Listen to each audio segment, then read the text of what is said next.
javob ber shoshma.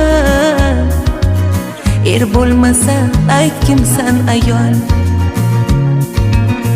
Kelin yanga turarlar qopib, otang qo'yar eshikni yopib. Akang ukang ketar yo'l topib. Er bo'lmasa ayt kimsan ayol. Har neylarni qilmasin xayol. Dunyo juftlik yaralgan asli. Er va ayol odamzod nasli. Qahratonmi yo ko'klam fasli. Er bo'lmasa ayt kimsan ayol.